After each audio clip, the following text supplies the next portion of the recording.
Hello, everyone. I am back again, and I just want to render emphasis relative to the sentencing recommendation by attorney Sue Opper. So we're going to listen to what she has to say, and I will give my remarks. Obviously, I'm very grateful to the court for its patience in listening to all of these victims here today. It was very, very important that you hear from them directly, and the stories that they shared with you, really very personal and very compelling as to the impact that this crime had on so many people on so many levels. The focus of my comments, Your Honor, will briefly speak as to Darrell Brooks and his prior history, because I think it's important there's a record of that. But I don't intend to spend a lot of time on Darrell Brooks, because I think what's already been said is the most important message that I'd like this court to think about overnight as you consider your options here. I will tell the court as to Mr. Brooks' prior record. The court is aware from the bail jumping charges he's pending on several felony counts in Milwaukee County. 21 CF 5020, he's charged with intimidation of a victim, that being Erica Patterson, and felony bail jumping with an offense date of November 8, 2021. Wow. He's pending on case number 21 CF 4596 with an offense date of November 2 of 2021. Charged there with resisting, obstructing, felony bail jumping, second degree recklessly endangering safety, domestic battery, and domestic DC. Wow. That is the case where he is alleged to have struck Erica Patterson in the face with a closed fist after an argument, and then as she was walking away, intentionally ran her over with the same 2010 Ford Escape that he used in this attack. When the police went to his mother's home and found him there, he was in the Ford. As they approached, he got out and tried to run into the house. He ignored their commands to stop. He tried to flee and eventually was apprehended. He lied to them and said he was not driving the Ford SUV that day, even though there was evidence to the contrary. No, wait a minute. I'm wondering, what is he looking at right now? What is he? You notice he did this invariably during the trial. He seemed to have a focus on the ceiling. I don't know if he was doing some type of demonic stuff. I don't know. But as Attorney Opper is reading this, to me, it's just so unbelievable and ironic to me that he was even permitted bail given all this criminal behavior. I mean, how was he permitted bail? You know, it's not like he did one crime. No, he had multiple priors.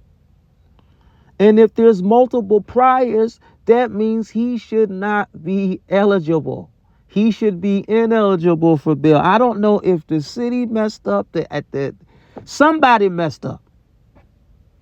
Other than Dawn Woods, somebody messed up for allowing that to happen, to allow him bail.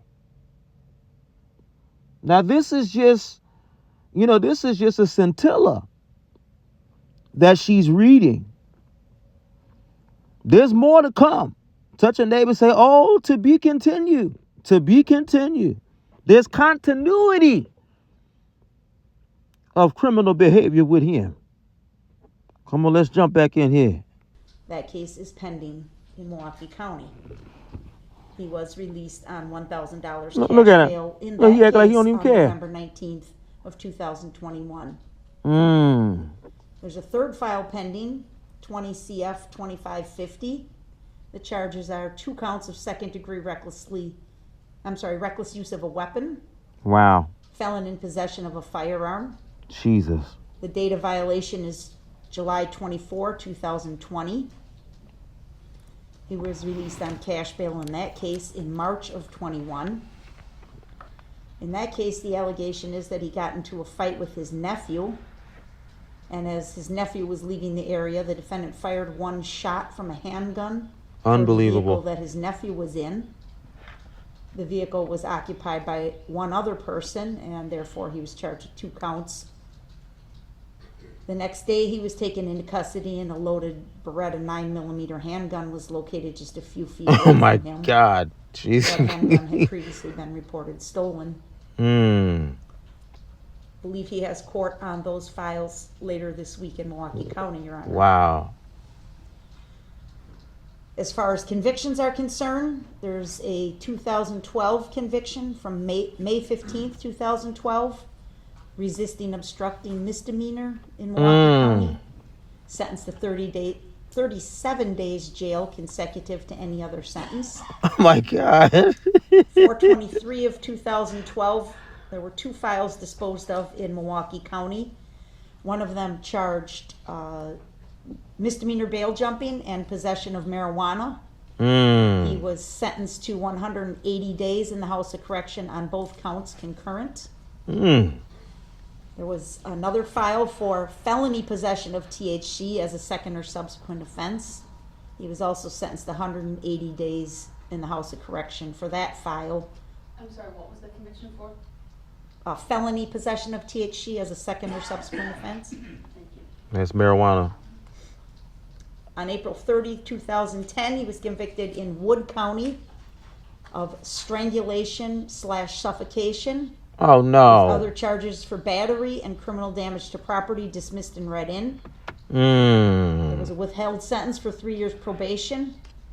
Ultimately, it was revoked in 2011, and he was sentenced to serve 11 months jail. His bail should have been revoked. Now, obviously, if he was getting off on cash bail, then that means that the bail had to be extremely low, given his indigence. Why do you think he was in jail for a whole year? Because of his indigence. They finally got smart and said, you know what? He has committed a lot of crimes. How about we use our head? Let's be intelligent and let's raise the bail. Because he won't be able to afford it, so that'll keep him from committing crimes. Why didn't they do that a long time ago? Why are you going to wait until the damage is done? Until he killed almost half the city and got this whole city in a panic. Now you want to raise the bail where he can't afford to get out. That should have been warranted. That should have been constituted. This don't make no sense. I don't understand it. 2009 conviction from Manitowoc County for misdemeanor obstructing, sentenced to 2 days jail, time served. 2005 conviction from Langlade County. Actually, it was a county ticket for disorderly conduct. He never paid the fine on that, so he ultimately served 30 days jail. 2003 conviction in Milwaukee County for resisting obstructing. 20 This days is in the House crazy. of Correction. Wow.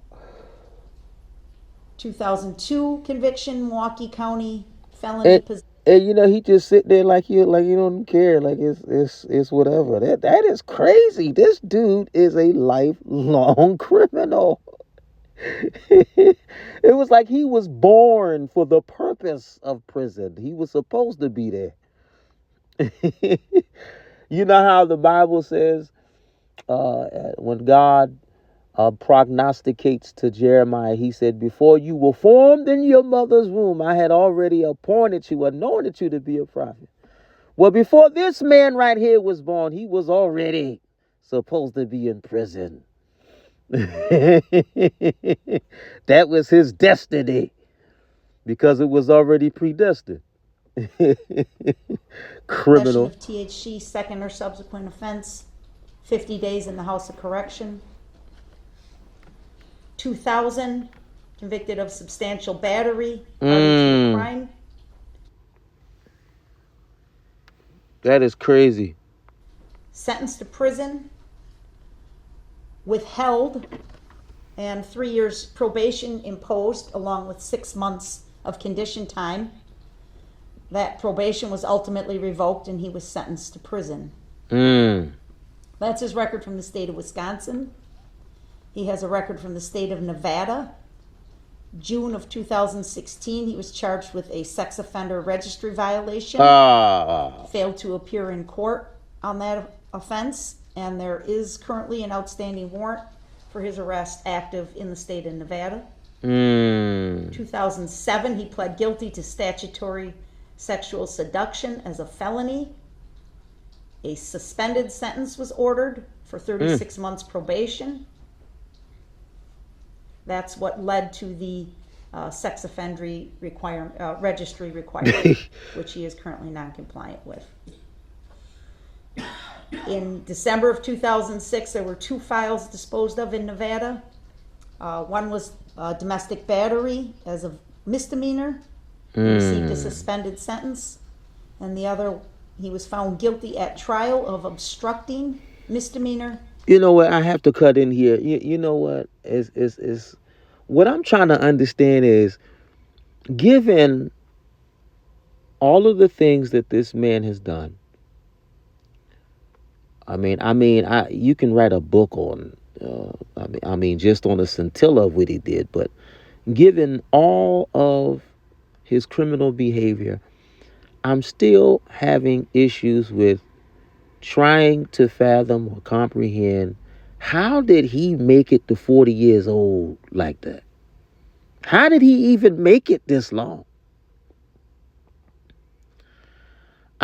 Some things I guess we just will never understand. I don't know how he managed to still be here. And sentenced to jail. In the state of Georgia, he has a conviction from May of 2021.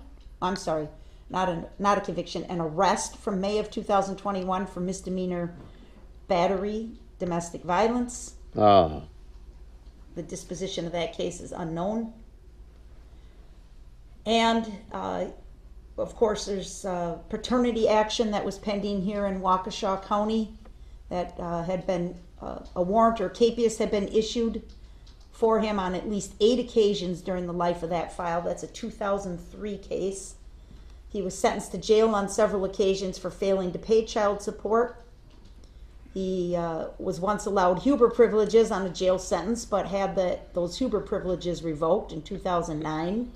So that means he couldn't work. That's what Huber privileges is. That he can have a job but still stay in prison. But that was revoked. See, this dude is crazy. Most recently, there was a warrant issued in August of 2021. And Judge Maxwell signed an order to lift a stay of a 120-day jail sentence.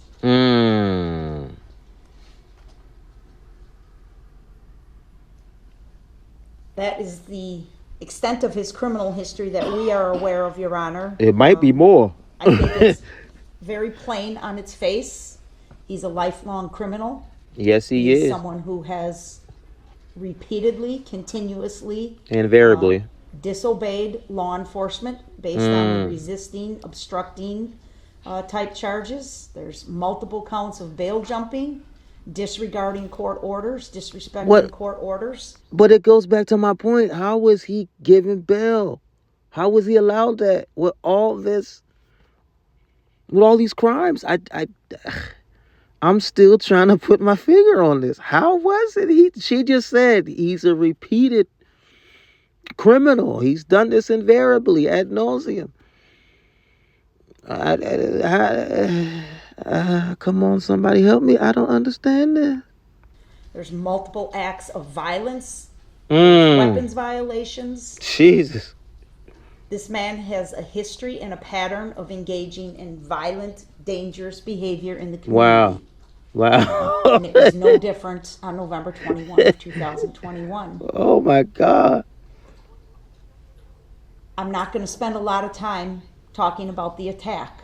And I choose to call it an attack instead of referring to it as the parade, as It somebody was an attack. mentioned. There's nothing wrong with the parade. The parade is good. The parade is the embodiment of a community.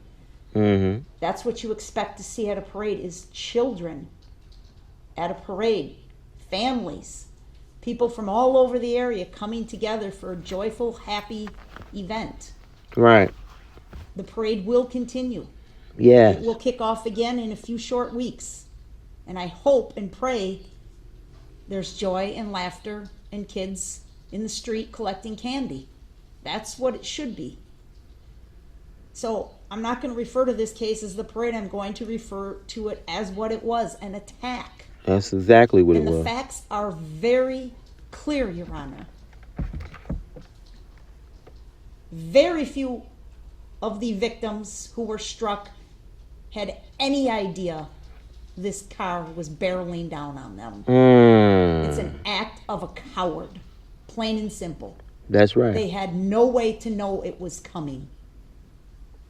And he mowed over them and ran them over without any ability to defend themselves. What is so offensive about this conduct, Your Honor, is obviously the violent nature of it, but even more so, the defendant's conduct and behavior in this court, his complete lack of regard for the decorum of the court, the respect of the court. He didn't care. And I don't mean you personally. Of course, you deserve that as well. But I mean for the sanctity of the court, the courtroom, the process. I'm actually surprised that he's this calm. Like he hasn't, he didn't go off yet. Come on, let's keep listening. That we as Americans respect and treasure and protect for well over 200 years, and he can't engage in the most civil behavior as being quiet when another person speaks. Many, many people came into this courtroom over the course of the trial and the proceedings. Every one of them was able to sit and obey the court's order. If you asked them to stand up, they'd stand up. If you asked them to sit down, they'd sit down. If you told them court's in session, be quiet, they all would. Everyone was Except able to do him. that except Darrell Brooks. Mm-hmm. I think he was able to do it. I just don't think he wanted to. I just think this is all part of his charade.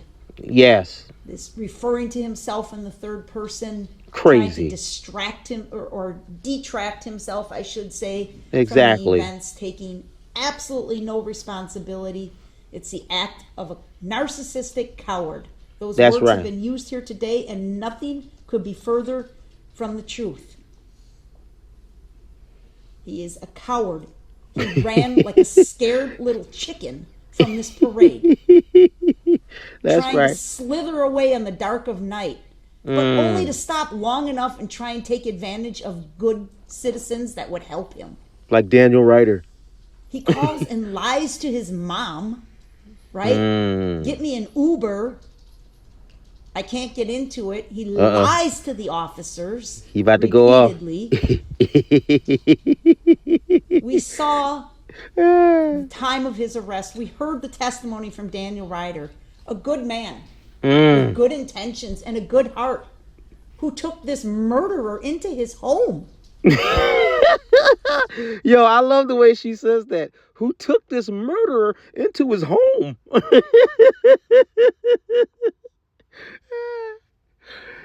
It is crazy because Daniel Ryder had no clue. He did not know. You can't be nice to everybody, man. Listen, the Bible says to watch as well as pray. You need to be watching who you let in your home. All right, come on. And held him there long enough for the police to come and take him away without any knowledge whatsoever of what had gone on. He takes advantage of everyone. He's extremely manipulative. Absolutely. Absolutely thinks he's in control of everything. When in fact, as he sits here in custody, he's in control of nothing. Wow. Except for his own behavior. Mr. Brooks, be quiet. Yeah, be Except for quiet. his- Don't sit here and be disrespected. Mr. Brooks, Shut be your quiet. mouth. I'm not gonna You'll sit have here your and be opportunity. disrespected. These are sentencing arguments and they can make them. So That's I can right. do the same thing? Shut up. Mr. Brooks, there's nothing disrespectful. They are doing it in Yes, a it is. respectful Okay, way. call me out of my name again. Call you out of what you gonna do with your shackled self? You already said that you were wearing shocks with voltage. I dare you to get up and do something. Please get up and try something. So you can be shocked.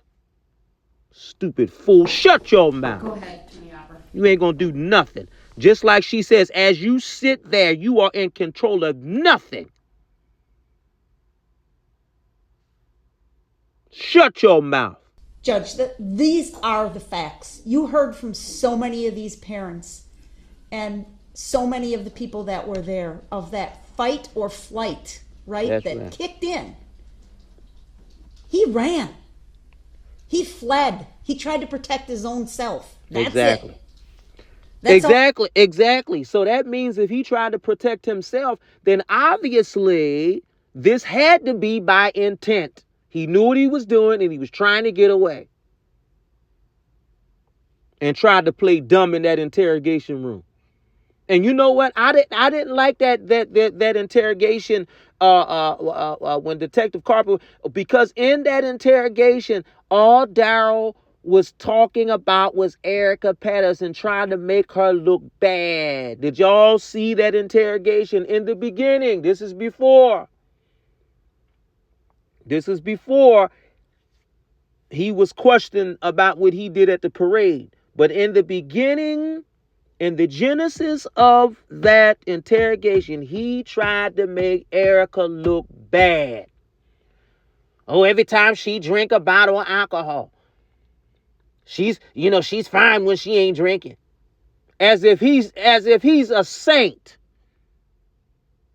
Like he ain't did nothing wrong. Y'all just heard a whole litany of crimes that criminal behavior that Sue Opper just read. So what makes him a saint? What gives him the audacity, the gall to talk about Erica? To make her look bad.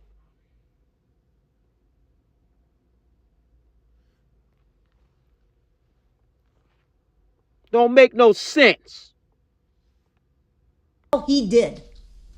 Everybody else sprang into action. He knew what he Whether was that doing. action was to immediately account for their family and get them out of there to safety. That's right. Whether it was good Samaritans. And Judge, I really thought long and hard. I had a video clip that I was perhaps going to show to you. You've seen a lot of this during the trial, but I mean, it comes from the clip when I showed during my closing argument near the end of the parade route where the Catholic community had been struck and all the shoes laying in the road and things like that. Oh my, can you? That Oh person Lord. that took that video walked down Main Street for quite some time and captured quite a few images, and it's really quite powerful, but I also thought it's really quite painful. But one of the things that was just so remarkable to us as we watched things like that was the average citizens that just sprung into action to save somebody else. There was a particular moment where there was a person on the ground fervently performing CPR on a victim in amongst a pool of blood without any regard for themselves whatsoever. Oh wow. I don't know who this person was. I don't think I'll ever know. But it's a prime example of the good that came out. So many people talked this afternoon about good versus evil, and I definitely believe that's what this case was about. Darrell Brooks is the epitome of evil. Absolutely. He is evil in person. No, you ain't going nowhere. Shut up. The community is good. Order The of the court people are session. good. Shut I your think mouth. it'd be The best for me to victims just go are into good. the other Mr. courtroom. Brooks, I'm talking. I don't care about you talking. I don't care what you care about. I know you don't. Sit down and be You- quiet. nah. Everybody has told you Nah. that. Shut nah, your mouth. Stop Nah. See, you got it all wrong, Miss Opper. No, you Judge, got it all The wrong. community has spoken. This jury returned a verdict in 2 hours. That's how open and shut this case was. Actually, it was Everybody saw it. Talking about she got it all wrong. He didn't even know how to say the word bias. Guess what? You had that wrong. Stupid idiot. Everybody but Darrell Brooks. This jury Because he's deserves stupid. to be commended for their conduct. their God bless you, patience, though. their God bless you. service. Shut your mouth. Brooks, I asked to go to the other You ain't courtroom. going not to the sending you there. auxiliary We court. wouldn't have to go it's to not, it. that is not a place you get to request to go to. Exactly. So It's I when you have to- disrupt the proceedings. I'm She's not trying almost to disrupt done. the proceedings. I'm Shut trying to go your to the other mouth. courtroom No. so she can finish saying the I wanted- BS she got to say. I wanted to share something with you, Judge. This is something that came in on December 5th of 2021. An anonymous letter came, well, it's not anonymous, it's signed, but it's from a person we don't know. From another Now you notice she talked about a letter. A letter, it's signed. And his dumb behind gonna say, who signs letters? See how dumb he is? How can you send a letter off if there's no signature? That's how we knew you was lying about the so-called pictures being sent from America. Who you think you fooling? Who did he really think he was fooling? Who signs letters? Stupid idiot. And did he really think the judge was going to fall for what he was assuming to be facts, but it wasn't in evidence? Come on now. state, from the state of Kansas, December 5 of 2021. Stupid. This person took time out of her day to write a card it's addressed to the Waukesha community, and it was sent to our office. And she wrote, "We have been praying for the healing of your community. Please know that there are people who care deeply all over this nation." Absolutely. That's the kind of message Darrell Brooks needs to hear. Now, let me say this. Notice she read the letter. She said, people care deeply all over this nation. Now, here's the whole point of that. This is why I think Darrell was doomed, across the board. There was no way he could get a jury that didn't know what he did. He was already doomed. It was already over. And the other thing where I think he prejudiced himself is when he told the jury that they had the power to nullify. Now, here's the point with that. The jury had already been given jury instructions, and they were told that they could not deliberate on sympathy. And that's what he wanted. He wanted sympathy because he knew he did this. And sympathy is a direct violation relative to those jury instructions that they received. So he had already messed up by even bringing that up. Talking about jury has the power to nullify. They already knew that that was a violation.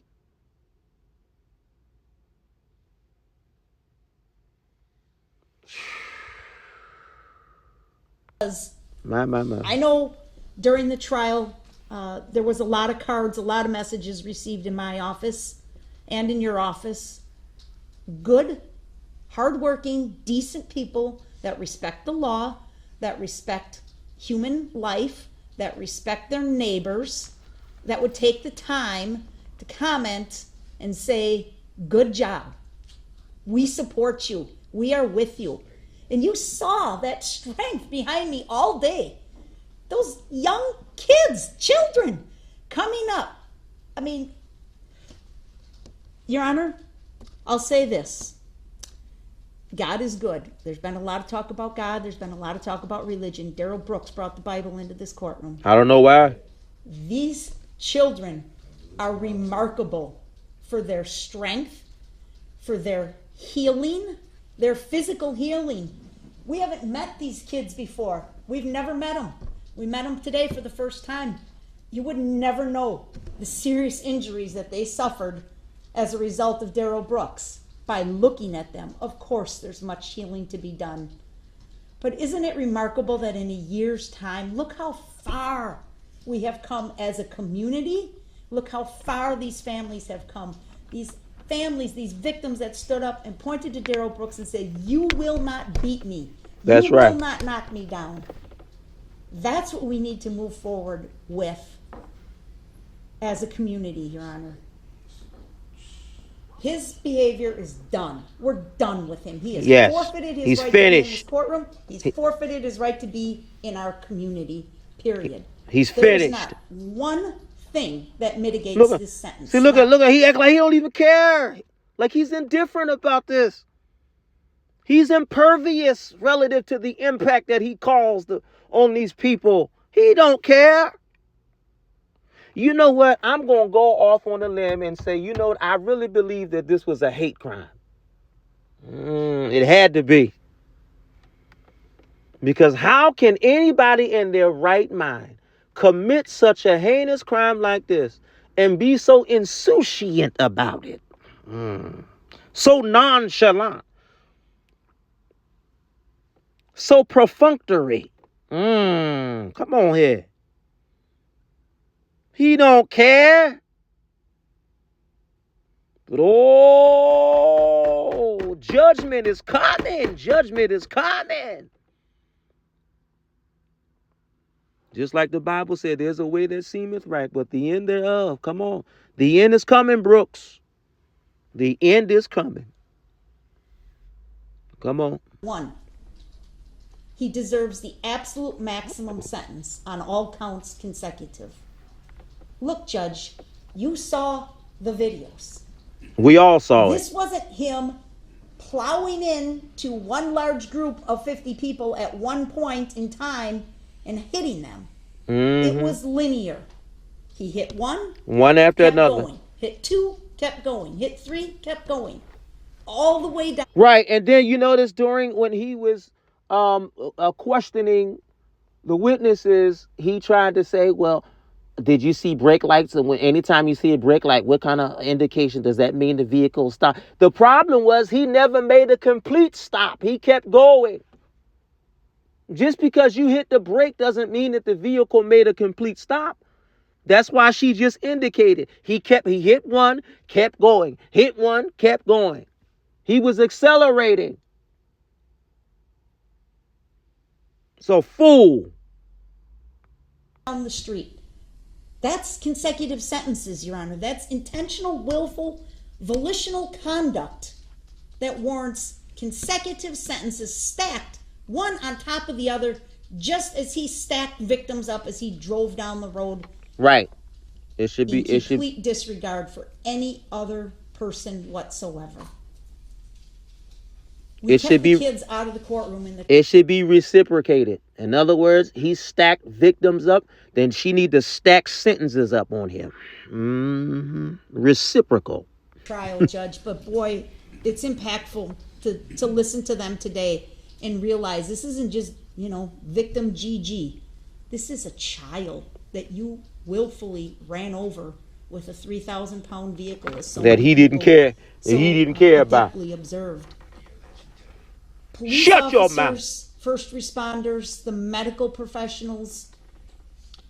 It's kind of weird, Judge, because we're coming up on the anniversary, of course, and we're coming up on the weekend before Thanksgiving, which is a weekend that a lot of people pay attention to on the calendar because here in good old Wisconsin, it's deer hunting season. It's a lot of families going out, starting their Christmas activities, Christmas festivities, Christmas shopping, whatever it is. So it's kind of a weekend that comes around every year that on its own, it's not a holiday, it's not really a known day, but we all know that first weekend before Thanksgiving and what it brings. We all look forward to maybe a short work week, spending time with family, getting together, and here it comes, and it's the anniversary of this attack at the hands of Darrell Brooks. I like how she can unequivocally call it an attack because he's already been convicted. This is no longer alleged. It was never alleged to begin with, but they couldn't say that until the verdicts were reached. This was definitely an attack. And you know what? Even though he's serving his time, this is theoretically, it's not going to bring finality. Because at the end of the day, these loved ones still don't have their loved ones with them, their family members that suffered the attack by Mr. Brooks. This is sad. This is sad. I mean, words cannot express the devastating nature of what Mr. Brooks caused on this community. And you know what? I don't mind. Now, he talked about somebody was 20 people supposed to show up on his behalf to speak. First of all, I don't believe that. And number one, if they were smart enough not to come, because it would have been the whole community against them. They wasn't stupid to show up. Why would they show up anyway, knowing that he did this intentionally? That don't even make sense. Why would I support somebody that did a heinous crime intentionally? That means that I approve of what he did. So why would they show up anyway? That don't even make sense. But we're going to have an ability to move on from that. We have the ability, we have the tools. Just like that black man, what's his name, Jay Prince? Him showing up on behalf of Mr. Brooks, him showing up, supporting Mr. Brooks, all that was an endorsement of what Mr. Brooks did. He endorsed it. That's all that was.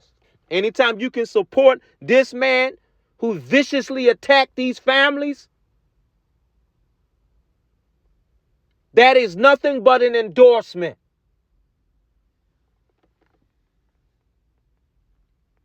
Community, Your Honor, to do that. And that's definitely because of everyone that responded to this incident, the first responders, the police officers, the medical personnel that got paged in on a Sunday night when we're all hunkered down, Packers had played, it's cold, it's dark, and they all had to spring into action and respond. And there were law enforcement from all over southeastern Wisconsin, fire department, EMTs. No one paused, no one hesitated for a second. They just came and helped. And I think that's something that our families, our community can build on as well, Your Honor, to say. And then the other thing was, I didn't like how he was trying to make it seem like the city was making money off of what he did.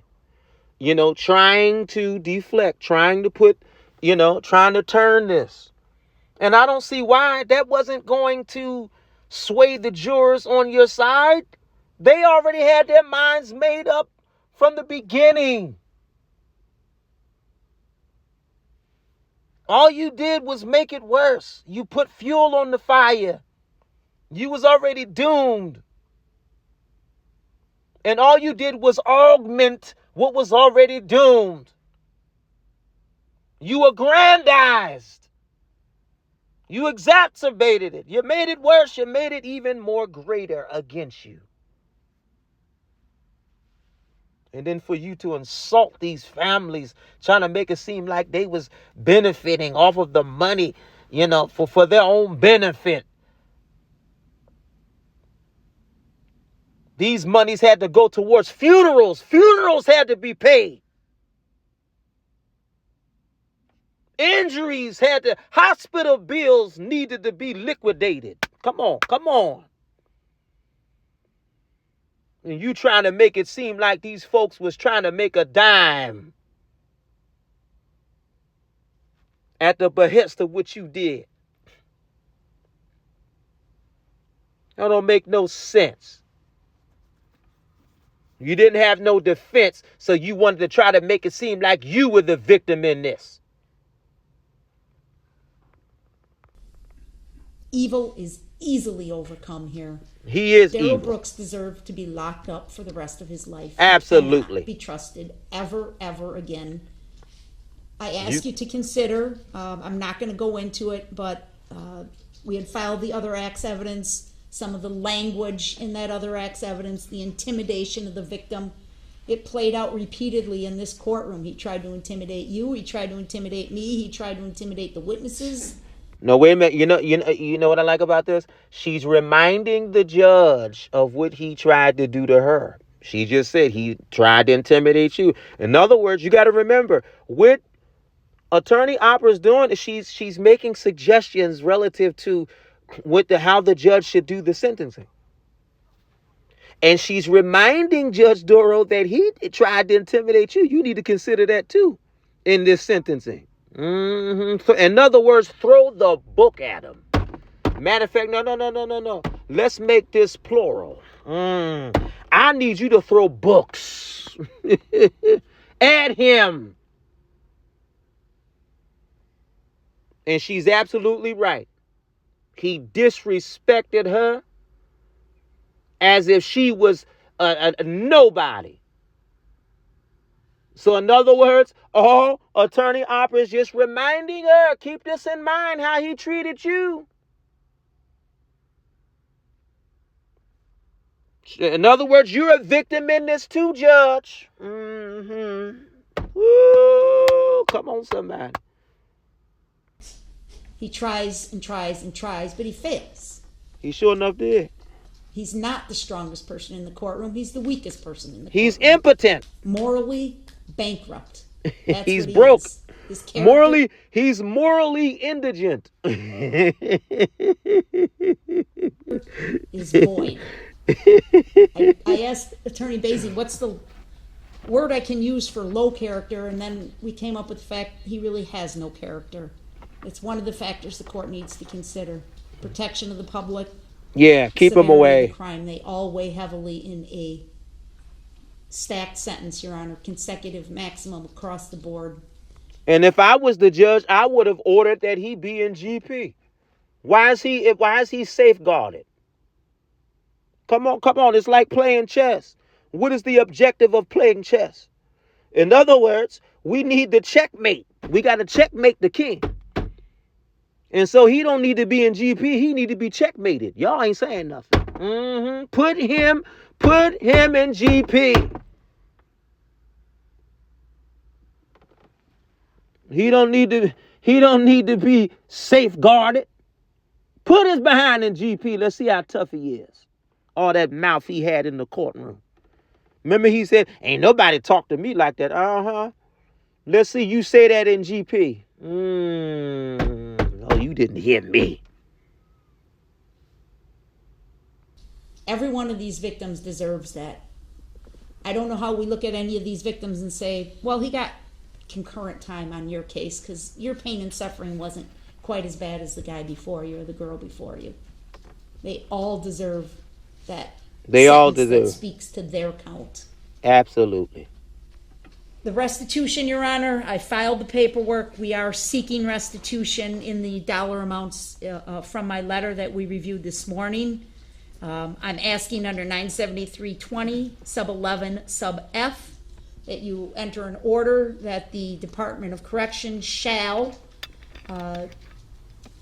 keep 50% of any wages Mr. Brooks may earn in prison and any monies that may be paid on his books or canteen account, and direct those monies to be paid directly towards restitution. He should not be able to work or receive canteen without paying down that restitution. That's right. I also included in my letter the request that should any monies ever be paid by contract to Mr. Brooks, that he should attempt to benefit financially from these crimes, that those monies would be placed into an escrow account maintained by the Department of Justice and paid towards the restitution. The restitution in this case is ridiculously low when you consider it, and that's again because of the generosity of good people all over. Just like his bail was precipitously low. That's how he was able to get out. But I'm glad that they finally woke up and said, "Oh, let's increase the bail to keep him in there a year." And speaking of keeping him in there a year, now this might be debatable because I had a discussion. Well, in legal terms, I call it a colloquy. I had a colloquy with somebody regarding this issue where Mr. Brooks wanted, not only did he want it to delay, but he wanted to be held in contempt because he felt that would be in his favor in terms of delay. But in theory, it wouldn't have been in his favor either way if the judge decided to put him in contempt. Because it wasn't like Judge Darrell was letting him out of jail. So how was that a win-win for him? Let me ask you a question. How was going to jail a win-win for you? Well, some people look at it semantically and say, oh, well, he would have won by delay. But I don't really call that a win. Because it's not like he's coming out of jail. He still got to go back. Here's the point. Once the judge makes her deliberation or gives the sentencing, guess where he's going? He's going to the same place where he was at when he was in custody. So how is that a win-win? Now, I understand, the families, the victims, they wanted finality. They wanted a verdict. They wanted a guilty verdict. I understand that. But they could still rest assured that at least this man was already in custody. He wasn't granted bail this time. And he ain't getting out because he's indigent. And so either way, whether he was held in contempt, it was no win for him.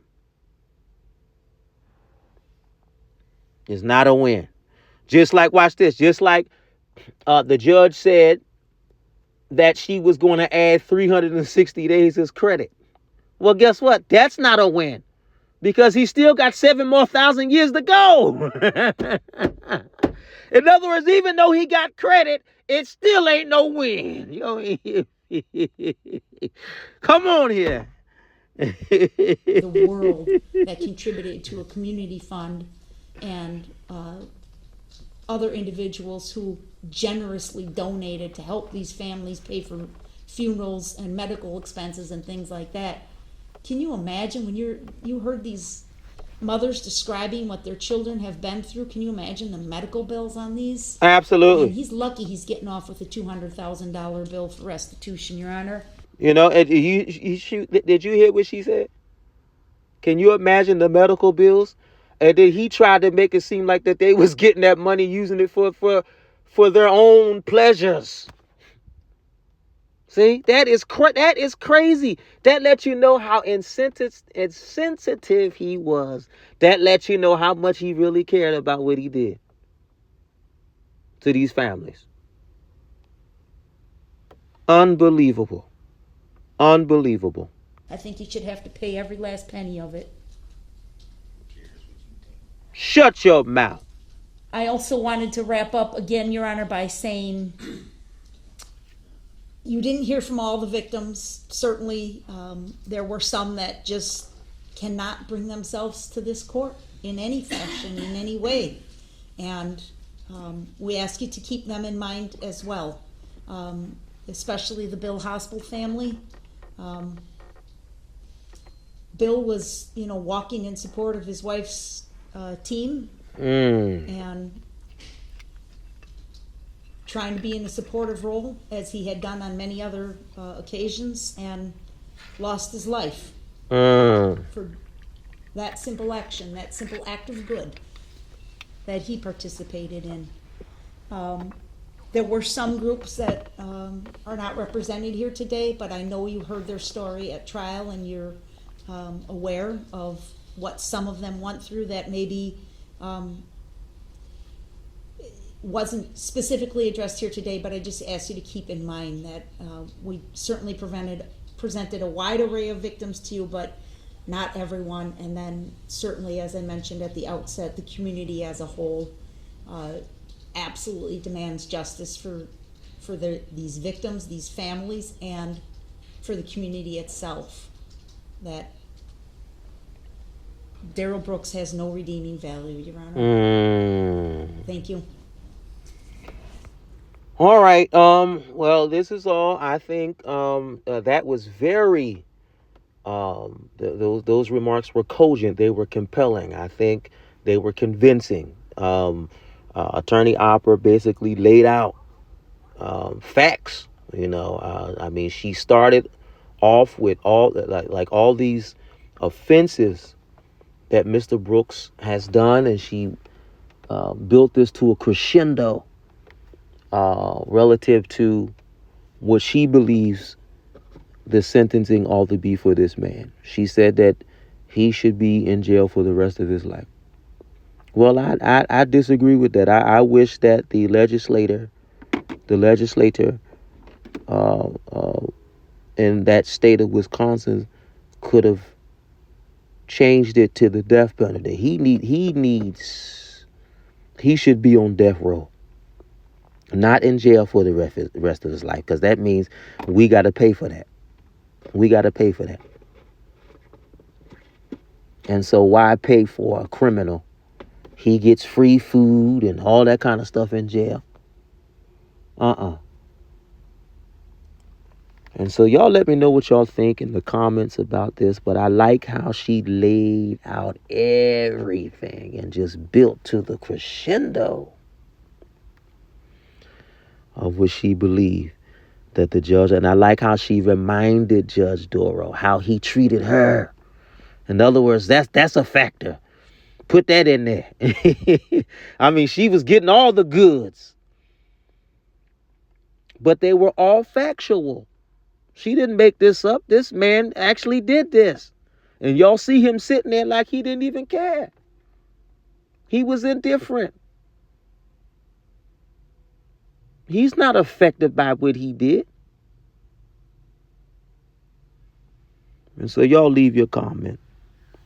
Thank you for listening.